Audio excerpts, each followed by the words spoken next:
I came home from 11 days in the hospital to find a brass padlock on my pantry and a label that said, Access, Kenzie, not Marion's, in my own kitchen.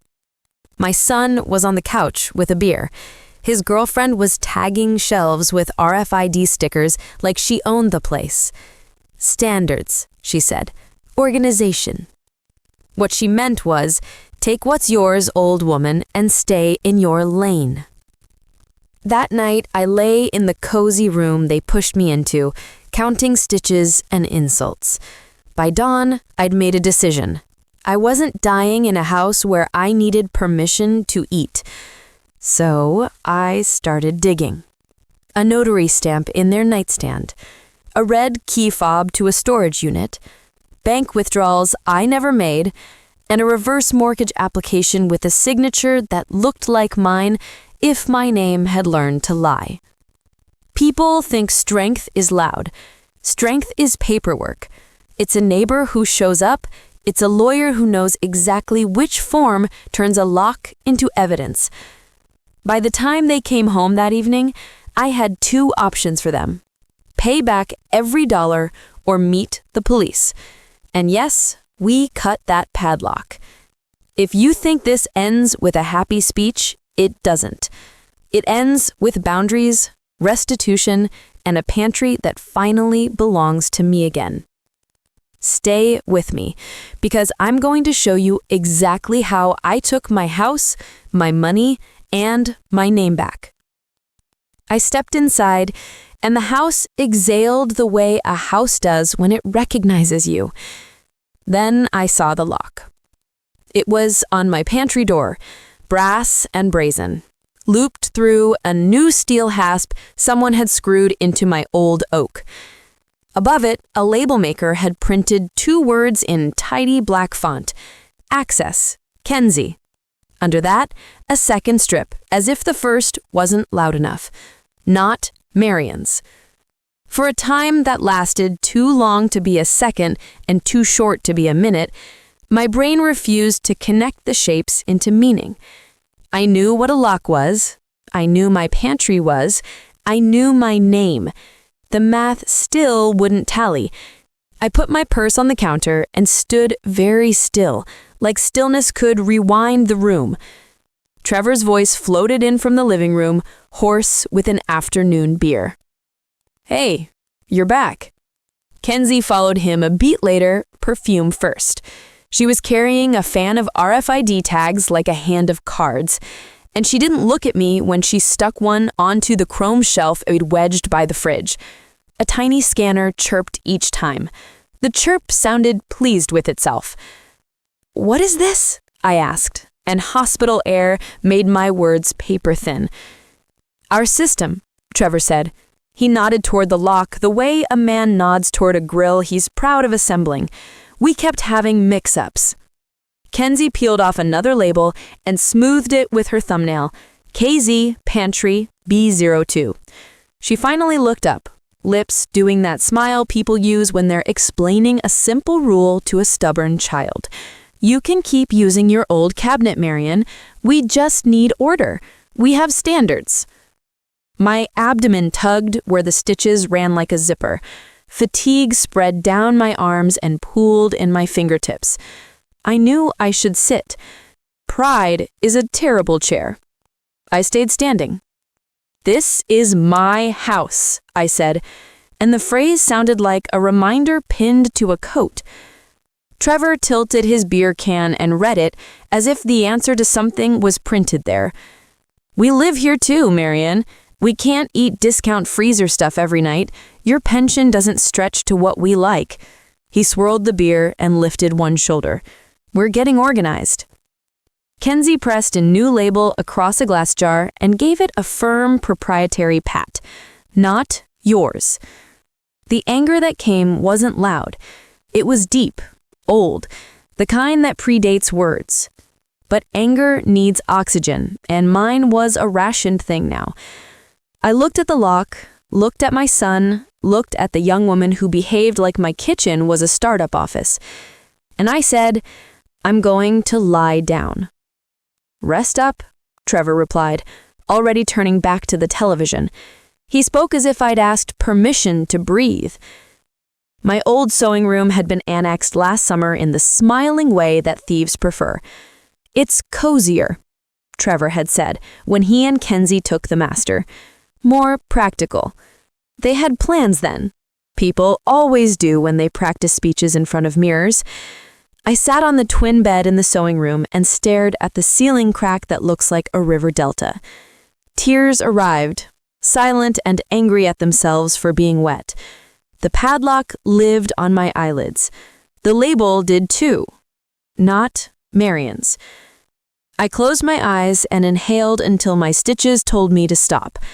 I counted to 10 and remembered the feeling of turning the key in bus 12 on cold mornings, the way the engine coughed and then roared like a stubborn friend deciding to help. I remembered the kids who forgot lunch money and the way I kept packets of peanut butter crackers in my bag because a child should never be at the mercy of paper. I remembered Ben's hands in the pantry once, showing me how to rub candle wax on a sticky latch. I remembered what it was to be needed for more than a signature. I slept badly and briefly and woke before the sun. Houses have sounds, and in the small hours they confess them. The fridge thumped a soft vowel. The furnace sighed. Far off, a train was surprised by its own horn. I padded into the kitchen in socks. The lock watched me. I opened my old refrigerator and took inventory like a soldier. Half a gallon of milk, 2 eggs, butter, the heel of a loaf of bread, and a pale circle of bologna in a Ziploc. Across from it, the new stainless tower Kenzie had bought hummed like something expensive that comes with an app. Its interior glowed when I opened it. Wine bottles lay shoulder to shoulder. Steaks were marbled like marble. Berries looked like magazine photos of berries. On the floor by the door, yesterday's mail lay where Trevor had kicked it through the slot. I bent slowly and gathered it, flipping with the steady rhythm of a woman who doesn't want to be ambushed by paper. Grocery flyer, cable internet postcard with a cheap smile, a bill from the gas company, thin and ashamed. Then an envelope in blue and silver with the smiling menace of a payday lender. Marion Carter, unlock your home's equity, reverse mortgage pre-approval enclosed. I set it on the table and backed away as if it were a small animal that might bite. Upstairs, water thudded in the pipes. Voices, Kenzie sharp and Trevor's foggy, a duet in the key of contempt. I made tea, because tea is a way to manufacture warmth even when there isn't any. I held the cup and watched steam, and thought about locks. They left at 9, the door closing with the flourish people give a door when they think it belongs to them. I watched through the lace curtain as their car rolled away, and waited 10 minutes more, because fear likes to rehearse. Then I went into the master I no longer slept in. The room smelled expensive and temporary. The bed was unmade in a way that said no one planned to fix it, a whole theory of the world under one duvet. Boxes were stacked along the wall, their logos performing wealth. I lifted a lid and saw shoes that looked like they came with instructions. In the nightstand, I found receipts, flat and saved, not crumpled. I found a notary stamp, my name on a pad of practice signatures that looked like mine the way a carnival mirror looks like you. In a bowl on the dresser was a red plastic fob stamped STOREZ number 314. It was heavy for its size. Keys always are when they unlock the wrong thing. I took photos because my hands needed a job. I slid the receipts into a manila envelope. I put the notary stamp back because stealing back a stolen tool is still stealing, and I have rules even if my roommates don't. I tucked the storage key into my sweater pocket because no rule in the universe says you have to leave the weapon lying around for the person who means you harm. When I went back to the kitchen, Hank Morales was watering his marigolds next door. He's got shoulders that make you think a wall got tired of being a wall and turned into a man. He's been my neighbor for 23 years and my friend for fewer than that. Not because he wasn't kind, but because I didn't let people be. Loneliness is an unproud habit you carry until someone notices you listing. "You're back," he said over the chain link. His voice is the sound of a worn-in flannel shirt. "I am." "You look like hell," he said gently. Then he added, "That good kind, the kind where the devil came to collect and you said, 'Come back with a warrant.'" I didn't plan to tell him, but words discovered a weak seam and slipped through.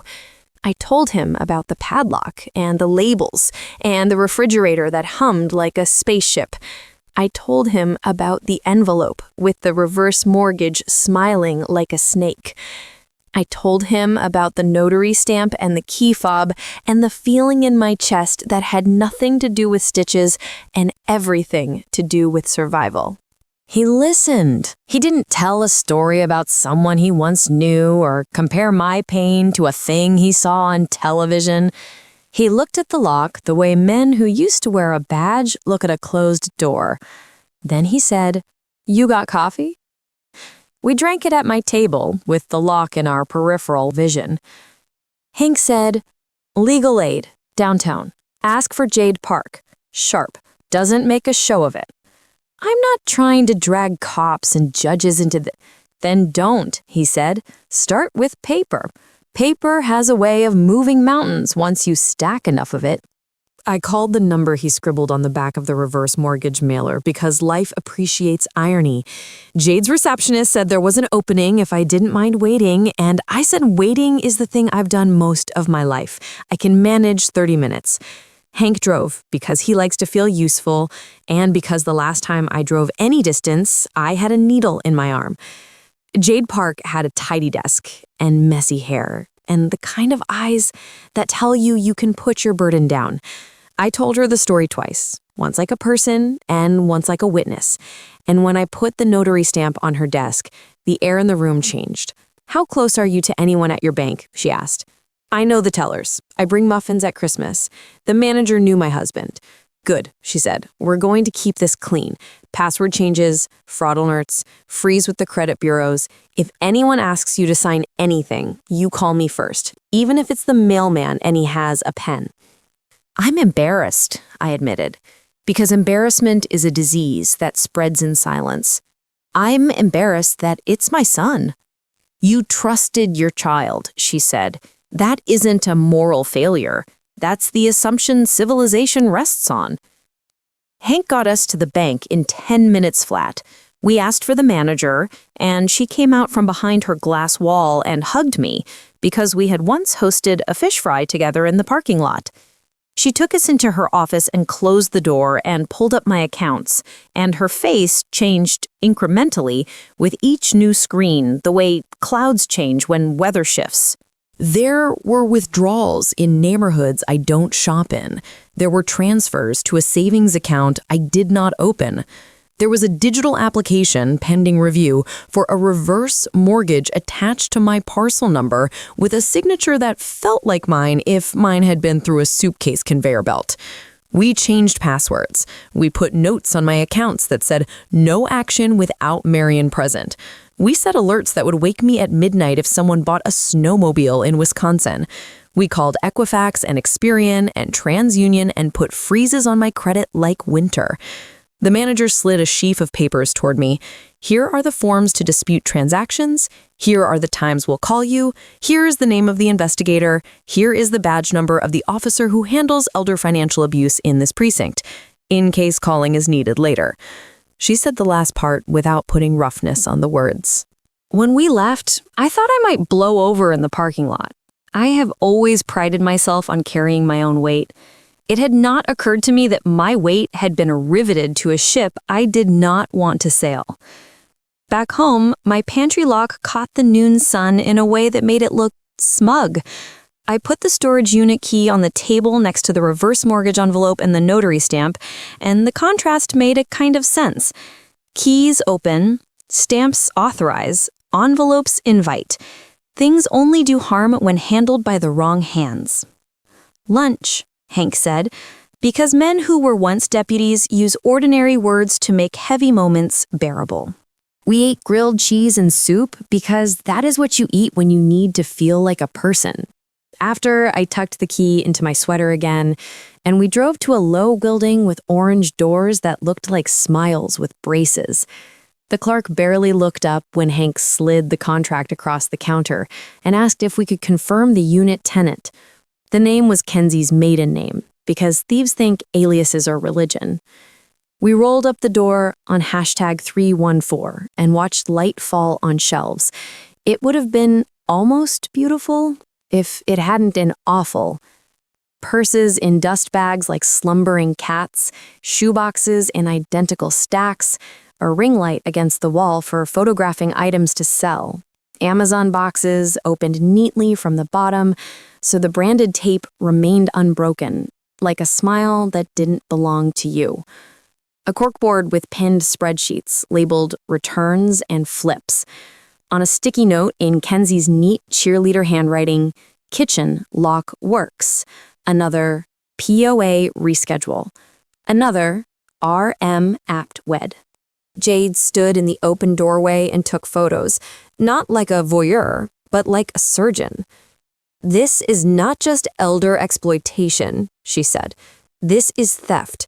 The return fraud, the porch packages.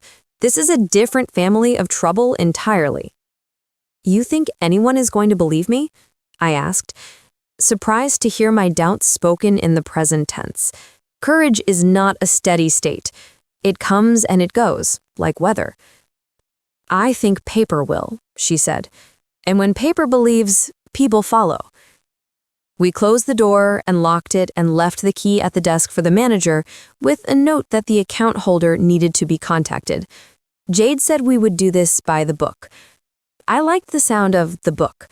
The book suggested rules. Rules suggested a world larger than Kenzie's label maker. That afternoon, we sat at my kitchen table and made a plan. The plan wasn't dramatic. It was the kind of plan that rests on phone calls and forms. Then, at 6, Trevor and Kenzie carried shopping bags through my front door, and their voices stopped mid-laugh at the sight of 3 people who were no longer willing to be furniture. "What is this?" Trevor asked, because people like him ask questions when they're not actually interested in answers. "A meeting," I said. "Sit." They sat, because I had discovered the trick of not asking. Jade introduced herself without flourishes. She explained the bank's findings calmly, the reverse mortgage application that had paused at the gate, the flagged withdrawals. She slid photographs of the storage unit across the coffee table the way a dealer might slide cards. Candy's face lost a layer but regained it quickly. She tried one smile, then another. She tried a laugh and it died on the rug between us. "It's reselling. It's legal." "Reselling goods delivered to porches you didn't pay for isn't legal," Jade replied. "But I'm not a prosecutor. I'm here for Marion. Here are your options. 1. You leave this house tonight. You sign an admission of wrongdoing and a binding repayment plan for what we can prove you took. Marion will not pursue criminal charges as long as you pay. 2. We call the police now. The storage unit's contents, plus the banking evidence, plus the forged attempt at a power of attorney, plus the reverse mortgage application, there will be charges. You will be arraigned. There will be headlines. You will not like your names in those fonts." Kenzie looked at Trevor because Kenzie always looked at Trevor when she needed a surface to reflect herself off of. He looked like someone who had finally realized that a lake he thought was shallow had no bottom. "Mom," he said, and he said it like the word could do what it used to. "Don't," I said, "use my name." "Marion," he said. It sounded wrong in his mouth, not because the name was wrong, but because the history was. "We can fix this." "You can start," I said. "Fix is a promise I don't buy on credit anymore." Kenzie laced her fingers together and squeezed until her knuckles paled. "You think anyone is going to show up for Christmas in this house after you do this?" she asked, voice sweet and poisonous. "You think people line up for bitter old women?" I think people line up for women who feed them, I said. The line will be shorter. It will be better. Hank checked his watch like he was timing a recipe. 2 hours, he said. Put what's yours in the car, leave what isn't. Kenzie stood. Her chair scraped the floor and the sound carved a notch into my wood. You'll be sorry, she said. You always are. I was, I said. I'm not anymore. They bolted upstairs, and the house was suddenly full of the sounds of drawers gulping and hangers scraping and curses thrown at shirts, as if shirts had agency. I went into the kitchen with Hank and Jade and looked at the lock that had promised to tell me who I was. Hank handed me bolt cutters. They were heavier than they looked. My hands aren't what they used to be, but they remember. The first squeeze failed. The second succeeded, and the shackle snapped with a sound like a buckling lie. I set the broken lock on the table, and it looked smaller, the way monsters do when the door opens and the closet is full of coats. The pantry smelled like flour and cumin and the memories of 100 cakes that rose and a dozen that failed. I took the sugar off the third shelf and put it on the second, where it lived before someone tried to evict it. My hands shook a little. Not from fear, from the thrill of small sovereignty. Kenzie came down with 2 suitcases and a face that belonged in a mirror, not a life. She went to the stainless fridge and began unloading its luxuries into canvas bags with the efficiency of a person who has taken what isn't hers and is good at it. This is ours, she said. I bought this with my money. Maybe you did, I said. The law will decide. For tonight, take your food. Leave my plates and my dignity. Trevor followed, carrying boxes. He paused at the high-C glass cake stand that had been Ben's mother's and put a hand on it, calculating. Hank stepped between his hand and the stand and shook his head once. Trevor took his hand back like he put it on a hot stove. They made 3 trips to the car. The third time, Trevor stopped at the door and looked at me like a schoolboy after a fight, the way boys try to find a teacher's mercy and a mother's memory in the same woman. One day you'll regret this, he said. It was a script line from a bad movie, but he meant it. I regret many things. Having the courage to protect myself isn't one of them. He opened his mouth to say something. He closed it again. The door clicked shut. The car hesitated in the driveway and then turned onto Larkspur and then was gone. I sat on the couch and watched the dust settle in the air like snow. Jade put a hand on my shoulder. Hank went to the kitchen and turned off the television Kenzie had left on, and the silence after it died felt like medicine. We didn't cheer. We didn't clap. We listened to the house remember itself. Jade said she'd return in the morning with the papers for the admission and the plan. Hank fetched his old toolbox and repaired the pantry door where the hasp screws had gouged my wood. The holes looked like healed piercings. I went into the master bedroom and pulled off the sheets and stood at the window and breathed air that didn't carry someone else's perfume. The bed was mine, the dresser mine, the mirror mine. The room felt both bigger and smaller than it had before. I changed the sheets with my slow hands and my new heart and slept in my own bed for the first time in a year. I dreamed about a padlock breaking, and when I woke, the memory didn't disappear with the dream. The house held its breath with me as the morning unfolded. At 9, my phone rang with a number I didn't recognize, which is how most necessary conversations announce themselves. I answered. "Marion?" a woman asked. "This is Denise from Bank of Ohio. We've started the fraud investigation. We'll need you to confirm a few transactions." I confirmed. I denied. I confirmed again. I denied until the word denial lost its meanness and became a tool. By 11, we had a folder. By noon, we had copies. By 2, we had a list of money that had pretended to leave for groceries and in fact left for shoes with red bottoms. At 3, Jade returned with a stack of papers. "This is straightforward," she said, because she knows straight lines are a kindness. Sign that you will not press charges if he meets the repayment plan. Sign here where it says your consent can be withdrawn at any time. Sign here to acknowledge the bank's process is separate from yours. And sign here to go to war only if necessary. War is expensive. Peace with teeth is cheaper. Will he come? I asked. He will if his survival instinct works. Entitlement is a poor survival tool, but people surprise you. At 12:05 the next day, he knocked. He looked like a hangover on a Tuesday. He sat because I told him to, and Jade explained the numbers again.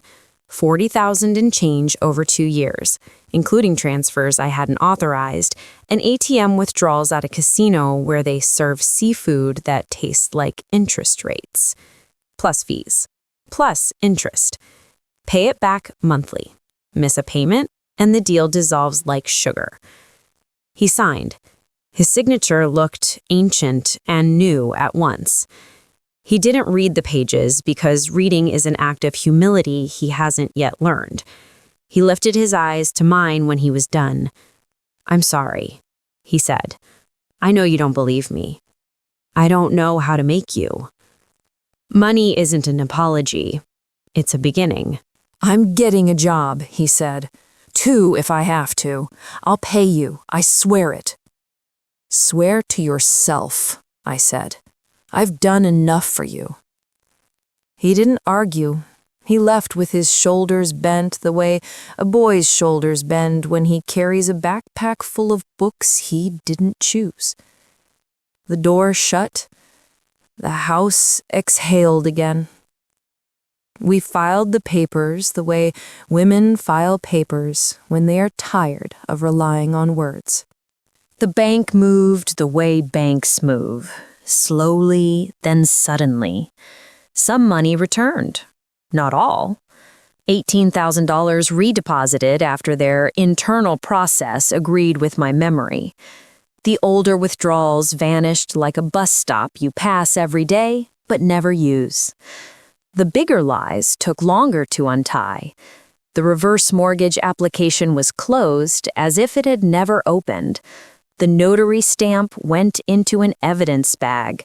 The storage unit was turned over to police officers who wore the kind of faces men wear when they wish their families were more boring. Kinsey was charged with theft and fraud and had the bad luck of having already collected a handful of porch camera stars. A detective listened to my story and Hank's and Jade's and nodded in the way of men whose nods are actually acknowledgments written in ink. When he left, I sat on my porch steps with a glass of iced tea and watched the late spring sun make the leaves into stained glass. I am not naive. Justice is not a golden retriever. It does not come when called. But sometimes it walks by and lifts its head and recognizes you. That was enough.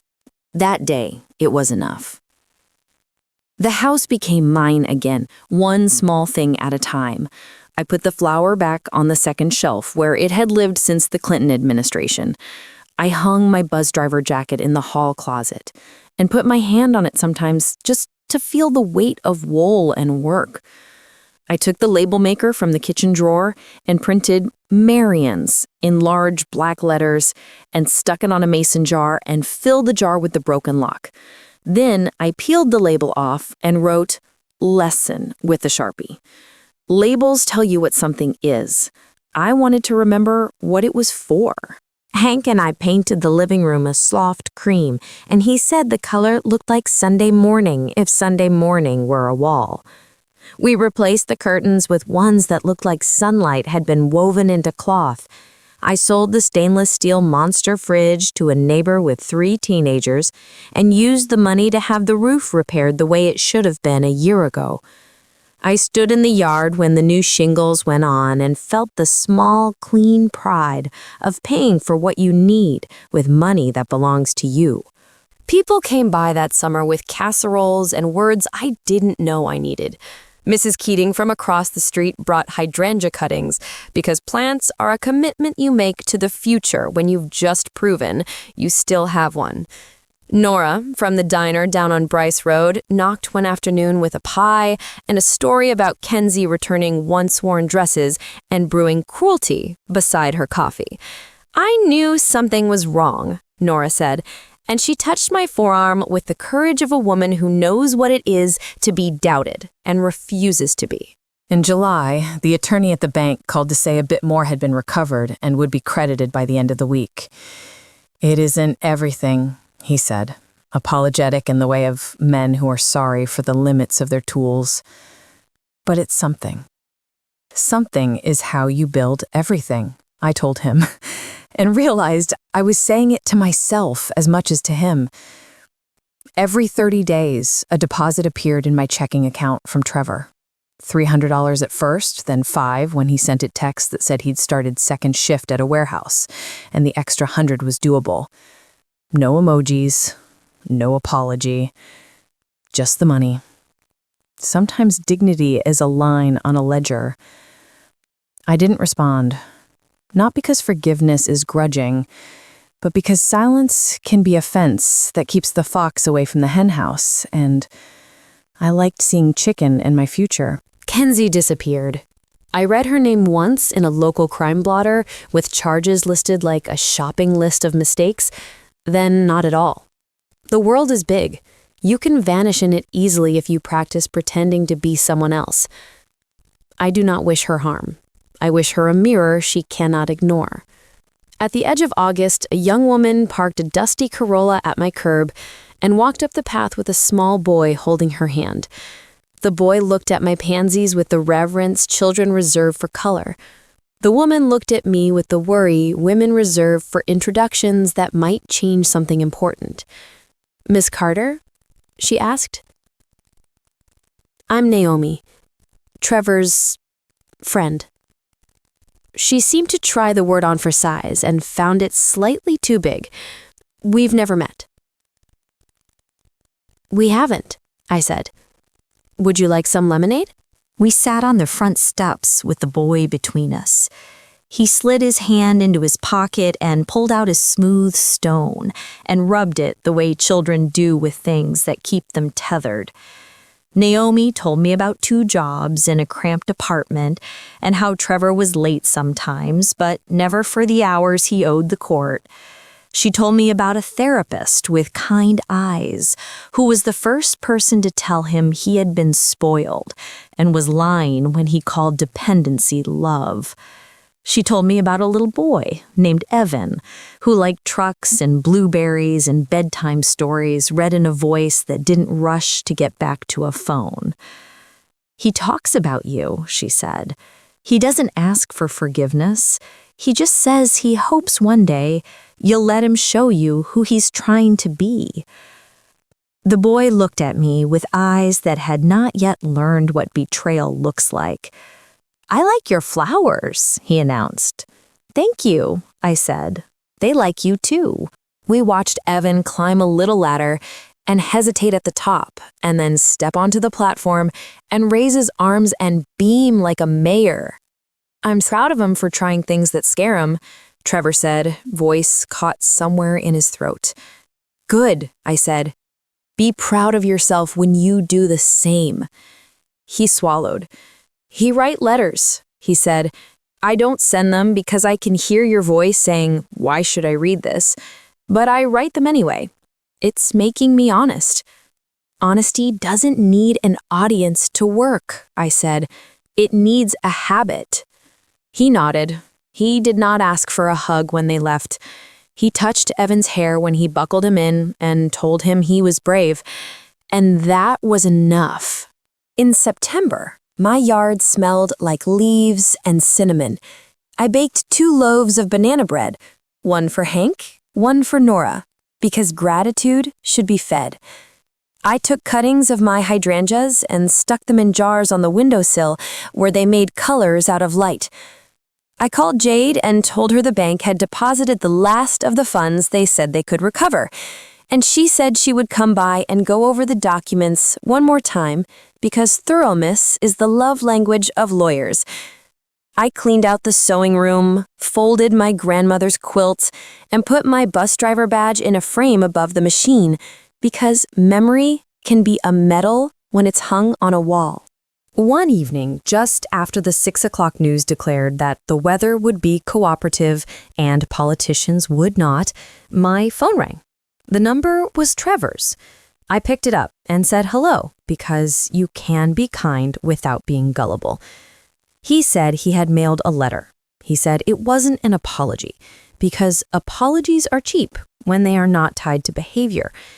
He said it was a ledger of choices and the ways he had started telling himself the truth. He said I didn't need to reply. He said he would see me at the park Sunday if I wanted that and would not if I did not. He said he loved me and that he understood love did not mean getting what he wanted. I said goodnight. The letter arrived 2 days later, fat and handwritten, 3 pages without crossouts. He talked about stealing and how it starts years before you take anything real, with glances and entitlement, and the belief that your mother owes you because she is your mother. He talked about watching Kenzie print "not yours" and believing it applied to me instead of to her. He said therapy was making him slow down. It turns out shame is not a swamp if you call it by its name and bring a flashlight. He did not ask me for anything. He said he would pay what he owed until it was paid and pay attention after that. He said he wanted to be a better father than he had been a son. I put the letter in a drawer with my marriage license and my kids' school photos and a telegram Ben once sent me from a rig in Michigan that said simply, "I'm okay, love." I did not answer. The answer would be public with Evan on a swing set in the act of showing up. The seasons turned like the pages of a book you've read before but still enjoy. Winter in Ohio is a lesson in stubbornness. I salted my path and salted my eggs and sat in my house with a blanket and felt a new kind of quiet that didn't scare me. Quiet used to mean abandonment. Now it meant peace. In January, the bank sent a final letter closing the case on their end, and I put it in the folder with the others and said, "Thank you" to the heir. In February, Nora taught me to make chicken dumplings that didn't fall apart. In March, Hank and I started seedlings and egg cartons because Hope likes small, ridiculous containers. On a windy day in April, Naomi stopped by with Evan. We ate grapes and crackers at the kitchen table, and he asked if he could put the broken lock on his wrist like a bracelet. And I said no, because we do not make jewelry of injuries. He asked what was inside the mason jar, and I told him a lesson. He asked if lessons were heavy, and I said, "The good ones are, until you carry them a while." In May, Trevor asked if he could help in the yard. I said he could mow. He mowed. He didn't ask for praise, and I didn't clap. He told me he was up for a promotion at the warehouse, and that would mean more money and steadier hours. And I said that sounded like a man who understood that the only way to make time is to earn it. He laughed a little, and the sound didn't hurt me. In June, he told me Kenzie had taken a plea bargain for the porch theft charges and was leaving the state. He was not crying. He was not gloating. He looked as if a train he used to take had been discontinued and he had to learn to drive. "I hate her," he said, then corrected himself. "I hate who I was with her." "That's better," I said. "Hate is a useless fuel unless you burn your own rotten boards." We didn't touch. We watched Evan pour water over a patch of dirt and call it a lake. We let the day be a day and not a trial. There is a day in the Midwest when summer snaps her fingers and humidity steps out from behind the curtain. On that day, I made iced tea and sat on the front steps and thought about the words people used to say to me in church when Ben died. God doesn't give you more than you can handle, and how I hated them for it and smiled anyway.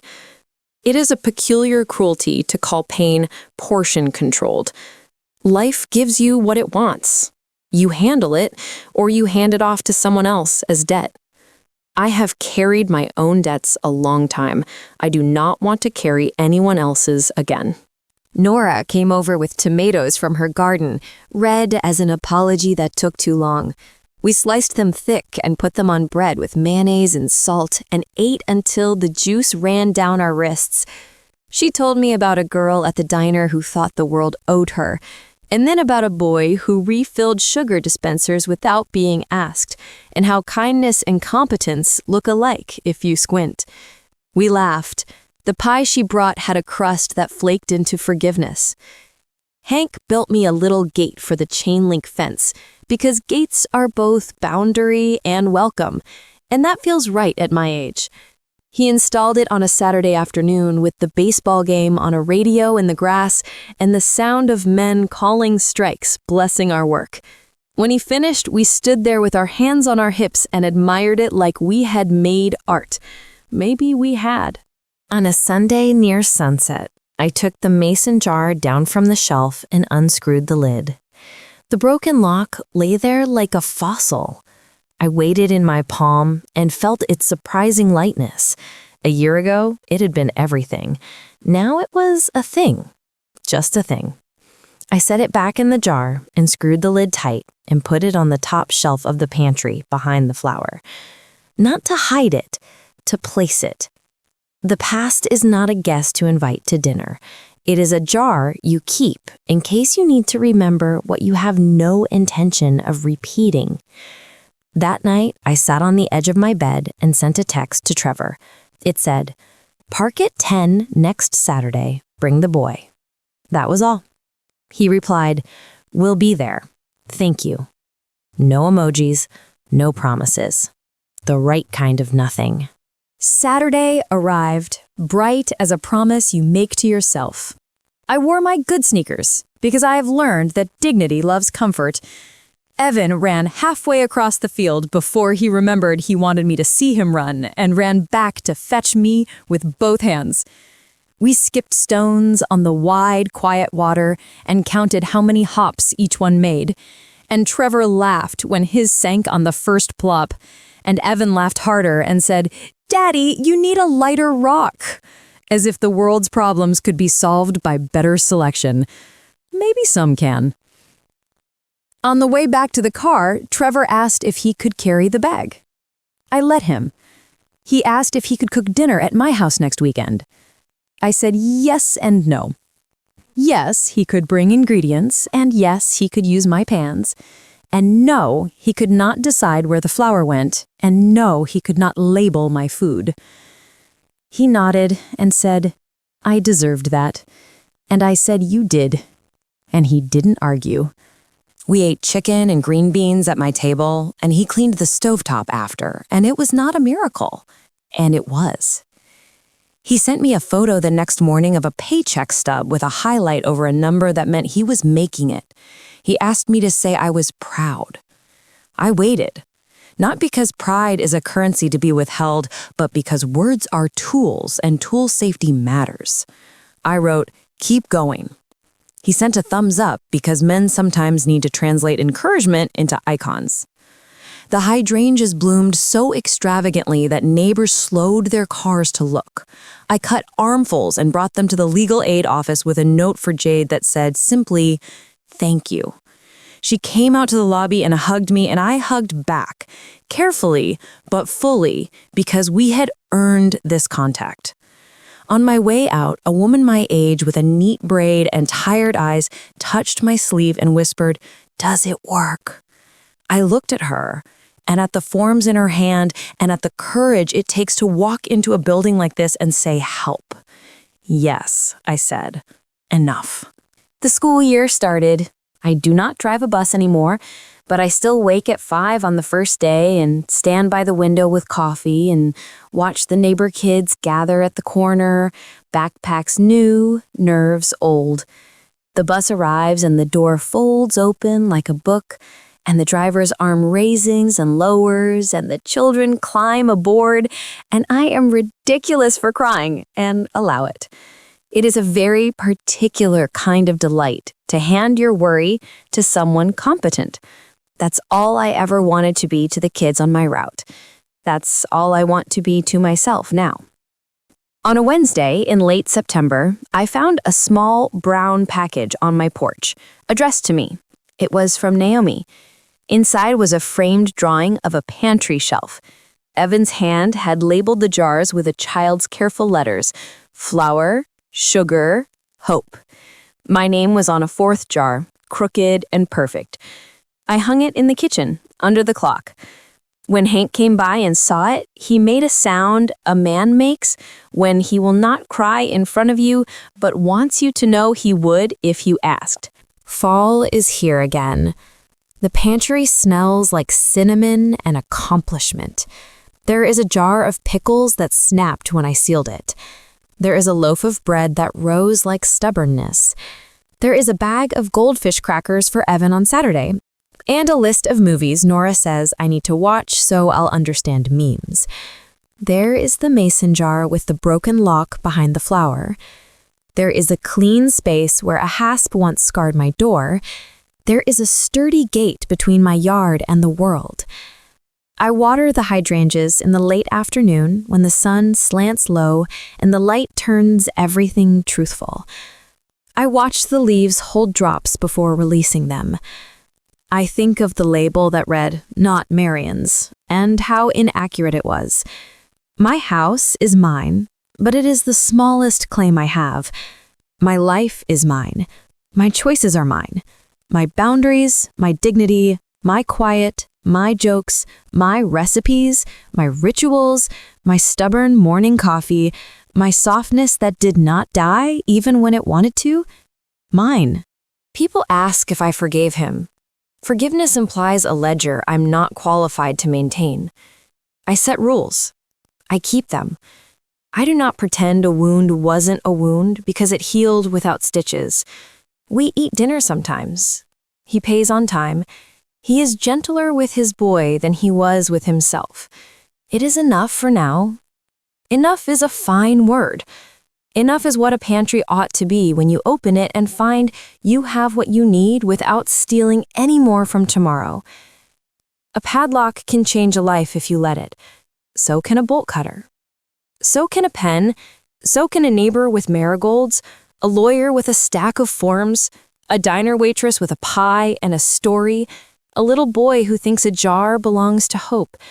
So can an old bus driver who looks at a door and decides it opens toward her.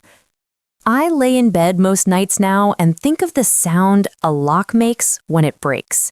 It's not loud. You could miss it if you were stirring soup or answering a text. It is quiet and decisive and final. I hear it, and then I hear my house breathe, and I breathe with it. And the breath goes somewhere it knows. And we sleep. The house and I, knowing that in the morning, the pantry will still be where it belongs, and the sugar will be on the second shelf, and the gate will be latched and unlocked and ready.